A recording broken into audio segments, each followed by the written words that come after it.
नमस्कार। ईपीजी पाठशाला में आपका स्वागत है। मैं डॉक्टर विजया सती दिल्ली विश्वविद्यालय से संबद्ध हिंदू कॉलेज में हिंदी विभाग में एसोसिएट प्रोफेसर हूँ। आज हम फिर पाश्चात्य काव्यशास्त्र पर कुछ बातचीत करेंगे। आज का विषय है क्रोचे के चिंतन में कला, नैतिकता और सौंदर्य बोध का स्वरूप। इस पाठ के अध्ययन के उपरांत आप कला संबंधित क्रोचे के विचार जान सकेंगे। कला और नैतिकता पर क्रोचे के विचारों से भी आपका परिचय होगा। सौंदर्य बोध की क्रोचे की अवधारणा आप समझेंगे। अभिव्यंजना में कला, नैतिकता और सौंदर्य बोध का महत्व भी आप जान सकेंगे। अभिव्यंजनावाद के प्रवर्तक क्रोचे का जन्म इटली में हुआ था। वे न केवल एक कला मीमांसक अपितु एक गंभीर तत्ववेत्ता दार्शनिक भी थे। हिंदी जगत से क्रोचे का पहला परिचय आचार्य रामचंद्र शुक्ल ने कराया। वे क्रोचे के अभिव्यंजनावाद को हिंदी साहित्य के लिए अच्छा नहीं मानते थे। उनको डर था कि क्रोचे का अभिव्यंजनावाद कहीं हिंदी कविता को भी कलावाद के रास्ते पर न ले जाए। दरअसल इटली में शुरू से ही चित्रकला, मूर्तिकला, नक्काशी आदि की तरह कविता को भी कला का एक रूप माना जाता था। परिणाम यह हुआ कि कविता में भी एक्सप्रेशन या अभिव्यंजना को सब कुछ माना जाने लगा। कला, नैतिकता और सौंदर्य बोध पर भी क्रोचे ने अपने विचार रखे हैं।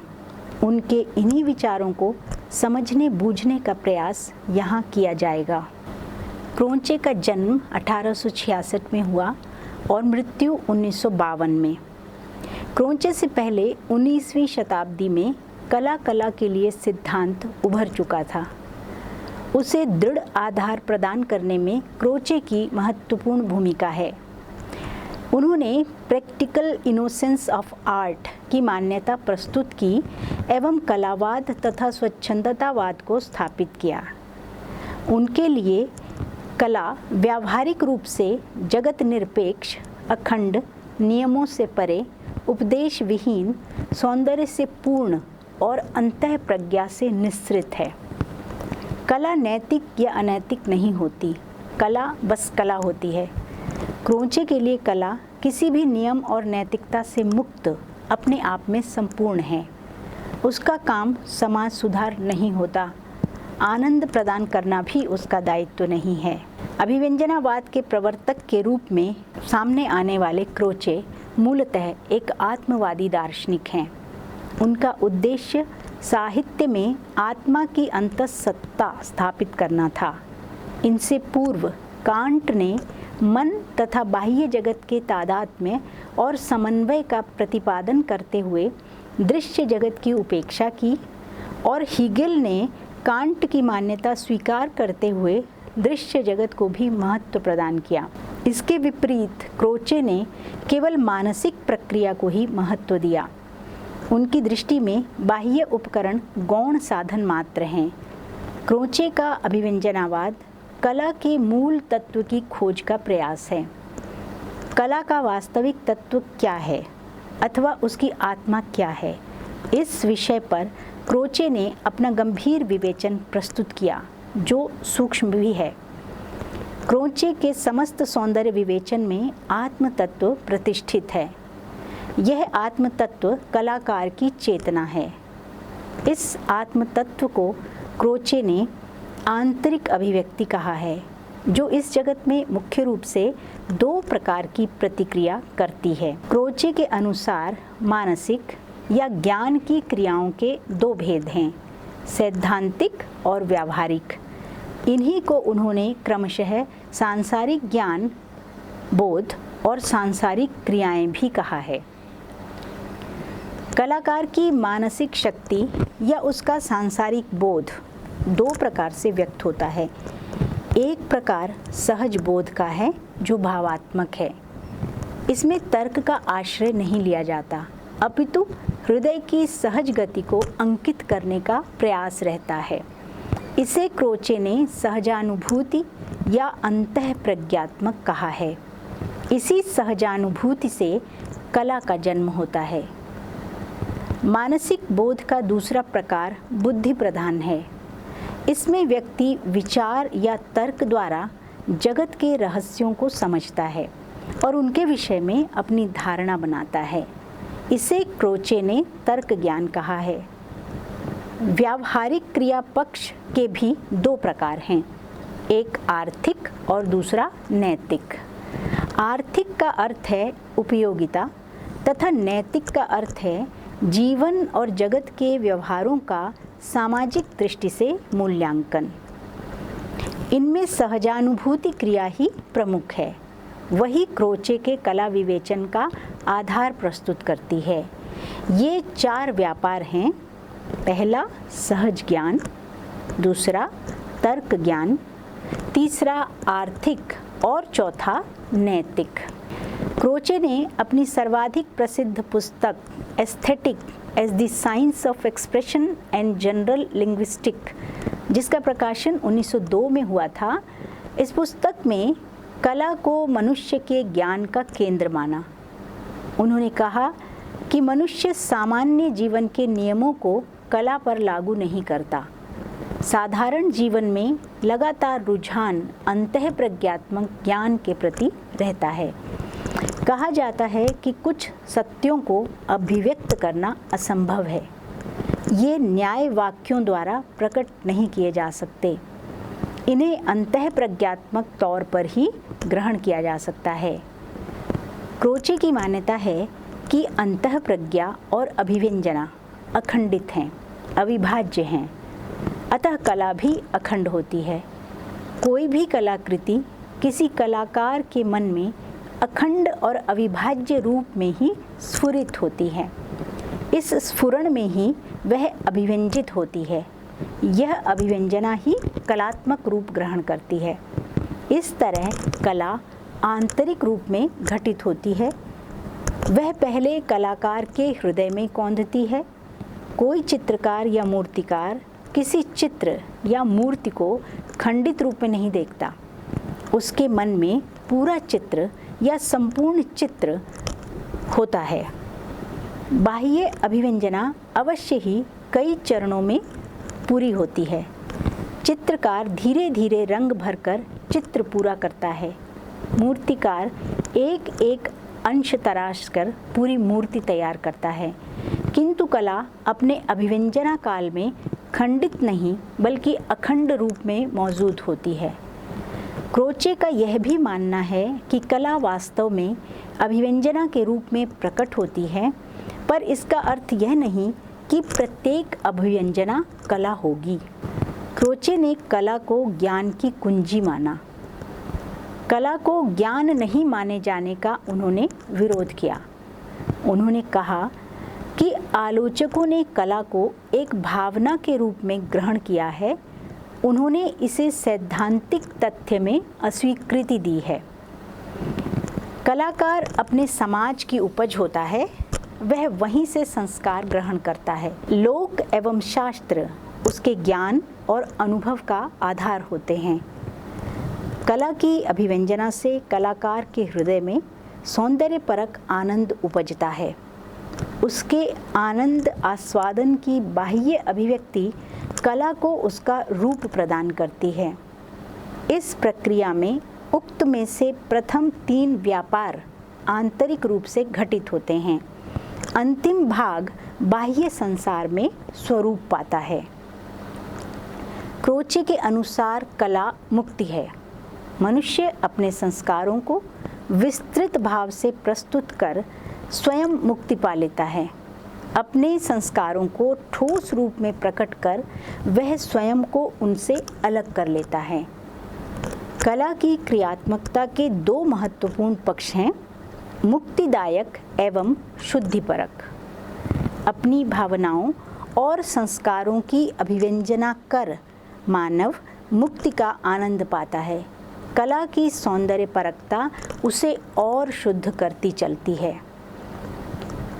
अपने समाज बोध और संस्कारों से कलाकार जो ज्ञान प्राप्त करता है उसी के अनुरूप वह कला को ठोस रूप देता है, जिसे हम शिल्प के नाम से जानते हैं। कला और शिल्प में भेद नहीं होता। वास्तव में शिल्प कलाकार का अपना वैशिष्ट्य होता है, जो उसे दूसरे कलाकार से अलग करता है। कलाकार की प्रतिभा और शिल्प निरंतर उसे आनंद, मुक्ति और शुद्धि प्रदान करते हैं। यद्यपि क्रोचे कला सृष्टि में कलाकार की पराधीनता की भी बात करते हैं, कला स्वतः स्फुरित होती है, अतः उसके चयन का प्रश्न ही नहीं उठता। उनके अनुसार कला के विचार के प्रसंग में कला के प्रयोजन और वस्तु चयन का प्रश्न नहीं उठना चाहिए। एक सच्चा कलाकार वास्तव में अपनी कला के साथ स्वयं को एकात्म अनुभव करता है। वह कला सृजन के क्षण के निकट आने का अनुभव कर सकता है, किंतु कैसे और कब नहीं कहा जा सकता। वह इसे अपनी इच्छानुसार भी नहीं रख सकता।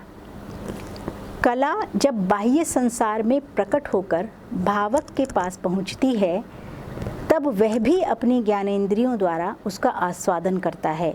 उसमें भी वही कलात्मक अंतःप्रज्ञा जागती है जो कलाकार में जागृत हुई थी।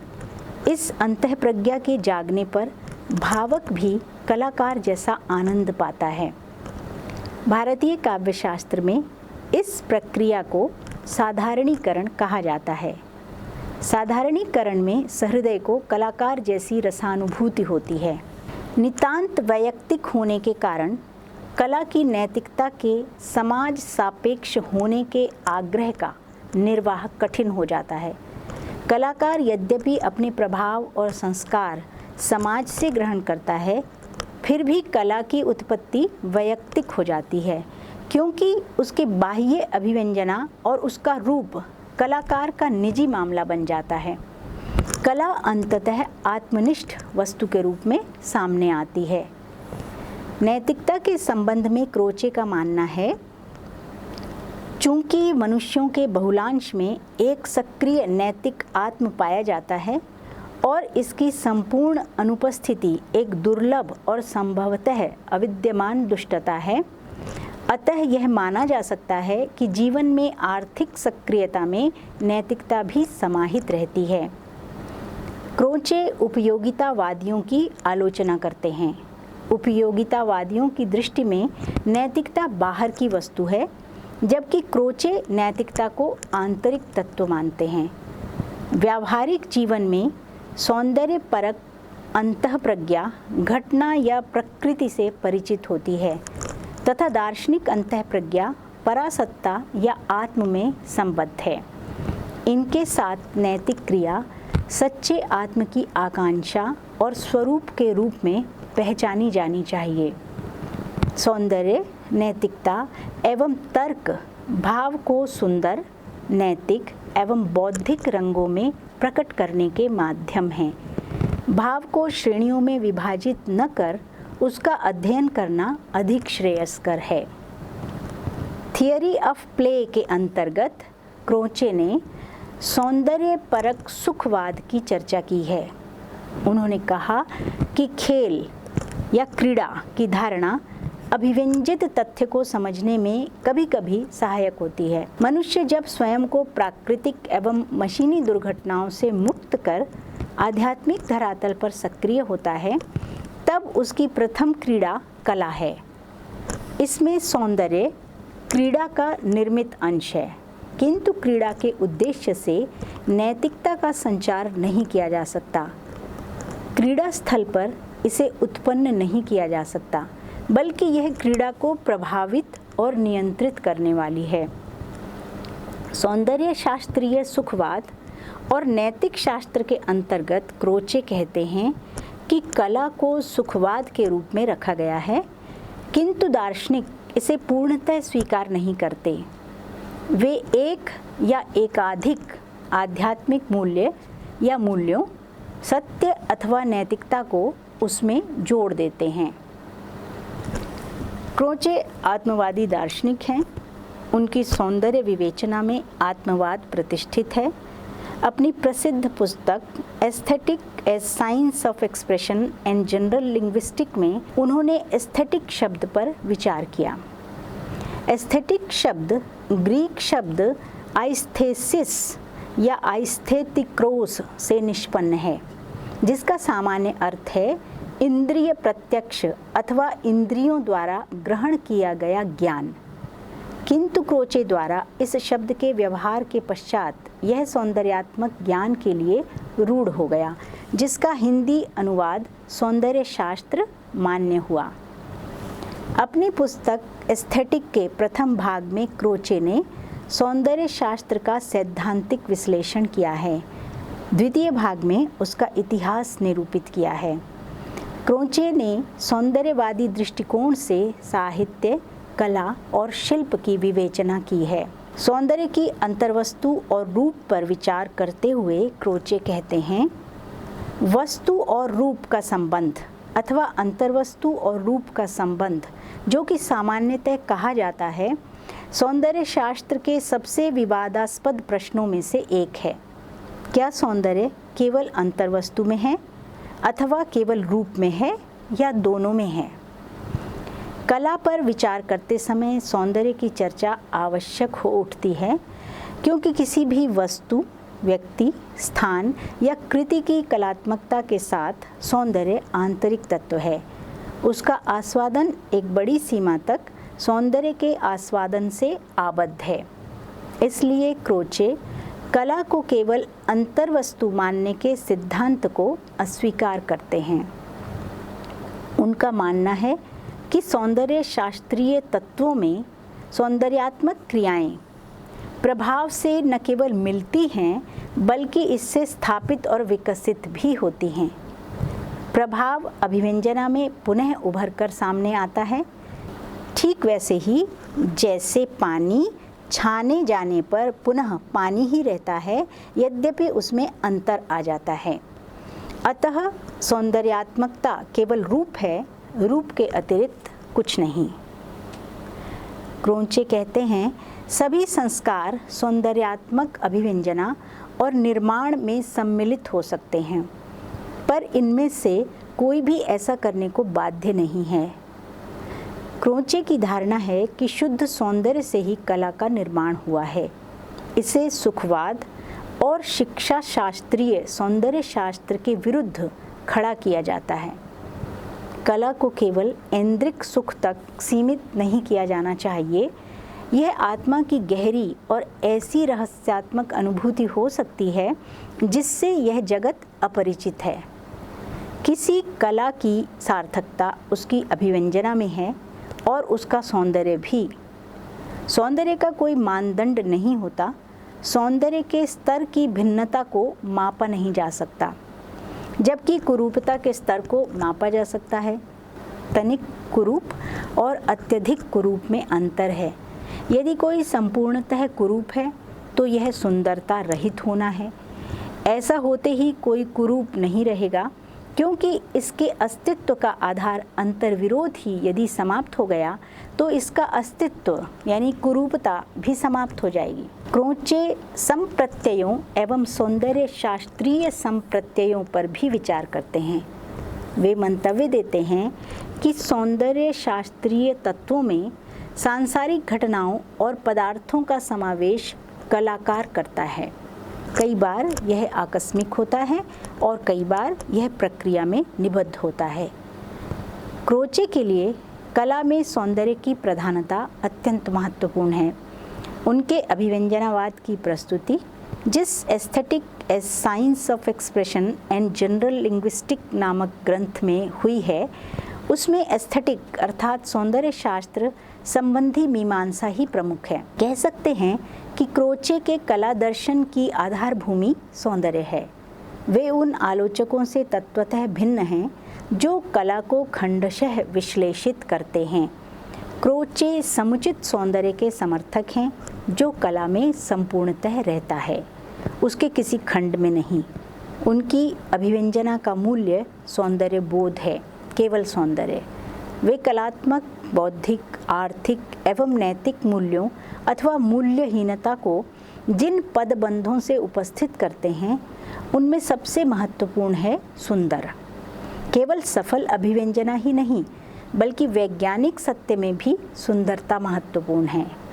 किसी सफल उपलब्धि, नैतिक कार्य, बौद्धिक कार्य में भी सौंदर्य का प्रधान स्थान है। वे बौद्धिक सौंदर्य, सुंदर क्रिया या कार्य, नैतिक सौंदर्य की बात करते हैं। आलोचकों को भ्रम से बचाने के लिए वे सौंदर्य शब्द का प्रयोग सफल अभिव्यंजना के लिए न करने की बात भी करते हैं, किंतु इसके साथ ही यह भी कहते हैं कि हम सुंदरता को सफल अभिव्यंजना कह सकते हैं या इससे बेहतर केवल अभिव्यंजना कह सकते हैं। इसके अतिरिक्त कुछ नहीं, क्योंकि असफल अभिव्यंजना अभिव्यंजना ही नहीं है। क्रोचे कुरूपता को भी सुंदरता के अस्तित्व से व्याख्यायित करते हैं। कुरूप तथा सौंदर्य के तत्व जिनसे कुरूपता निर्मित है। इस शीर्षक लेख के अंतर्गत वे असफल अभिव्यंजन को कुरूप मानते हैं। यहाँ यह स्पष्ट कर देना उचित होगा कि क्रोचे के यहाँ कला, अंतःप्रज्ञा, अभिव्यंजना, कल्पना, रम्य कल्पना, सौंदर्य आदि शब्दों के अनेकार्थ प्रयोग हुए हैं। कई बार ये शब्द रूप में प्रयुक्त होते हैं जिससे उनका अर्थ आसानी से समझने में उलझन होती है। क्रोचे कृत्रिम सौंदर्य से कला के पुनरुत्पादनों के साधनों को भी विलग करते हैं। लेखन में वर्ण, अक्षर, संगीत के ध्वनि चिन्ह तथा सभी छद्म भाषाओं को वे फूलों और झंडों की भाषा से अलग करते हैं। वे लेखन को कलात्मक आवश्यकता सा सीधा भौतिक तथ्य नहीं मानते। वे इसे केवल संकेत मानते हैं जो भौतिक तथ्यों की अभिव्यक्ति के साधन भर हैं। क्रोचे कलात्मक और हीन कलात्मक या कम कलात्मक के भेद का उपहास करते हैं। इसे वे सुंदर वस्तुओं के संग्रह से समझाते हैं और लिफाफे का उदाहरण देते हैं। भांति भांति के सुंदर, असुंदर, उपयोगी, अनुपयोगी लिफाफे। एक लिफाफा एक कार्य के लिए उपयोगी तो दूसरे के लिए अनुपयोगी। पीला लिफाफा कानूनी नोटिस भेजने के लिए उपयुक्त तो प्रेम पत्र भेजने के लिए अनुपयुक्त। इनमें कौन सा सुंदर है, कौन सा असुंदर है? सौंदर्य की कोई भौतिक सत्ता नहीं है। अतः ऐसे उत्साहियों को इस हास्यास्पद प्रयासों की कठिनाइयों से बचाया जाना चाहिए। अपनी पुस्तक में क्रोचे ऐसे उत्साही किंतु बचकाने सौंदर्य प्रेमियों पर और समय नष्ट करने से मना कर देते हैं। निष्कर्षतः हम यह समझ पाते हैं कि आत्मवादी दार्शनिक क्रोचे के समग्र विवेचन में आत्मवाद की प्रतिष्ठा है, विशेषकर उनके सौंदर्य विवेचन में। कोई भी अभिव्यंजना सौंदर्य निरपेक्ष नहीं होती। यह एक भ्रम मात्र है कि ऐसी अभिव्यंजना संभव है जो न सुंदर हो न कुरूप। कलात्मक क्रियाएं सुंदर और कुरूप के विशिष्ट संज्ञान से लैस होती हैं। अतः उनमें सौंदर्य की उपस्थिति और अनुपस्थिति दोनों ही उसकी आधारभूत आवश्यकताएं हैं। कुरूपता को यदि कला में स्थान मिलता है तो इसलिए कि वह सौंदर्य को पराकाष्ठा पर पहुंचाए। कला में कुरूपता सौंदर्य के सेवक और उत्प्रेरक का कार्य करती है। कला के प्रकटन या उत्पादन के 4 चरणों से संपूर्ण चक्र में सौंदर्य का आनंद उठाना सबसे महत्वपूर्ण अंश प्रतीत होता है। क्रोचे शारीरिक सौंदर्य या वस्तु के सौंदर्य के अभिमत से सहमत नहीं है। सौंदर्य एक भौतिक तथ्य नहीं है, यह वस्तु में नहीं होता, अतः मनुष्य की क्रियाओं और उसकी आध्यात्मिक ऊर्जा में होता है।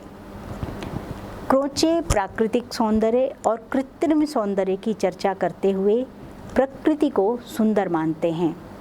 जब हम किसी प्राकृतिक दृश्य को सुंदर कहते हैं तो उसे कलात्मक रूप से नहीं भोगते। किसी प्राकृतिक वस्तु के कलात्मक स्तर पर आस्वादन हेतु हमें उसे उसकी भौतिक तथा ऐतिहासिक बंदिशों से मुक्त करना होगा। प्राकृतिक दृश्यों की सुंदरता का जैसा आनंद कलाकार उठाता है, वैसा ही आनंद कोई प्राणी विज्ञानी या वनस्पति शास्त्री नहीं उठा सकता। प्रकृति में कल्पना के समावेश के बिना कुछ भी सुंदर नहीं है। कल्पना के समावेश के साथ ही प्राकृतिक वस्तु या दृश्य अभिव्यंजना योग्य हो जाती है। वे आत्मा के अनुसार किसी मामूली ही सही, उदास या प्रसन्न, महान या तुच्छ, मीठी या उपहासास्पद पर निश्चित अभिव्यंजना योग्य हो जाती है, जो अंततः इस प्राकृतिक सौंदर्य तक पहुंचाती है। कलाकार में कला का स्फुरण एकाएक होता है, इसलिए वह इसके चयन में स्वाधीन नहीं है।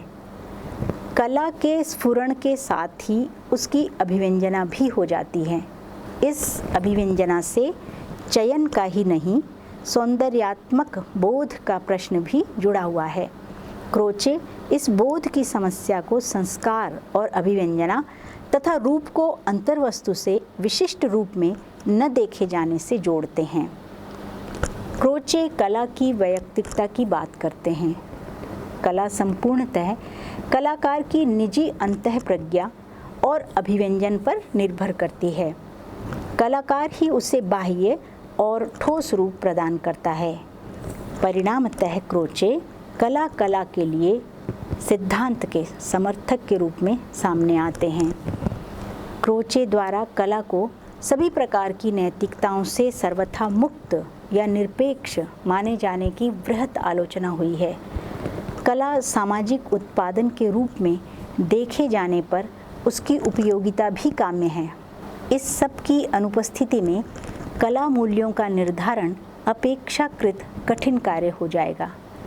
कहा जा सकता है कि क्रोचे ने कला, नैतिकता और सौंदर्य पर विस्तार से विचार किया है। उनकी मान्यताओं से संपूर्ण सहमति भले ही न जताई जा सके, किंतु उनकी विलक्षणता संदेह से परे है। क्रोचे के उपर्युक्त विचारों से स्पष्ट है कि वह कला सृजन और कला आस्वादन की प्रक्रिया में कोई अंतर नहीं मानते। दोनों क्रियाएं एक ही क्रिया के दो रूप हैं, या यूँ कहिए कि जिस मार्ग पर चलकर कलाकार जिस मंजिल पर पहुंचता है, उसी मंजिल पर सामाजिक भी उसी मार्ग से पहुंचता है। इतना अंतर अवश्य है कि कलाकार की क्षमताएं अधिक होती हैं, अतः वह नेतृत्व करता है, जबकि सामाजिक कलाकार का अनुकरण करता है। क्रोचे के विचार से सामान्य अनुभूति और कलाजन्य अनुभूति में गहरा अंतर है। सामान्य अनुभूति के मुख्यतः दो रूप हैं, सुख और दुख। सुख दुख का संबंध हमारी चार मूलभूत प्रवृत्तियों में से आर्थिक व्यावहारिक से है, जबकि कला का संबंध सहजानुभूति से है। अतः सामान्य अनुभूति का क्षेत्र ही कला से पृथक सिद्ध होता है। ऐसी स्थिति में उसे कलाजन्य अनुभूति के समकक्ष कैसे रखा जा सकता है? फिर भी क्रोचे सामान्य प्रसन्नता और कलाजन्य आनंद में गुणों का नहीं, मात्रा का अंतर मानते हैं। नाटक के नायक की विभिन्न परिस्थितियों को देखकर हम हंसते, आंसू बहाते हैं और आनंद का अनुभव करते हैं, किंतु हमारा यह हंसना, आंसू बहाना या आनंद सामान्य सुख दुख से हल्का होता है। सामान्य जीवन के सुख दुख वास्तविक एवं गंभीर होते हैं, जबकि कलाजन्य सुख दुख अवास्तविक, काल्पनिक एवं ऊपरी होते हैं। अतः क्रोचे इस निष्कर्ष पर पहुँचते हैं कि कलाजन्य अनुभूति सामान्य अनुभूति से भिन्न होती है। इस प्रकार से क्रोचे का अभिव्यंजनावाद विचारों की दृष्टि से विशुद्ध अभिव्यंजनावाद है। वह अपनी बात को इस ढंग से कहते हैं कि पाठक पढ़कर चौंकता है, सोचता है और उलझता है, किंतु असंगतियों और त्रुटियों के बावजूद इतना अवश्य स्वीकार किया जा सकता है कि उसके प्रभाव के कारण कला और साहित्य को दार्शनिकता, बौद्धिकता, नैतिकता एवं उपयोगिता के नियंत्रण से मुक्ति मिली। साथ ही शैली के बाह्य एवं आरोपित चमत्कारिक तत्वों की अपेक्षा अनुभूति की सहज अभिव्यक्ति को बल मिला। अतः कला का लक्ष्य केवल कला या सौंदर्य मानने वालों की दृष्टि से क्रोचे का महत्व अत्यधिक है, ऐसा निसंकोच कहा जा सकता है। धन्यवाद।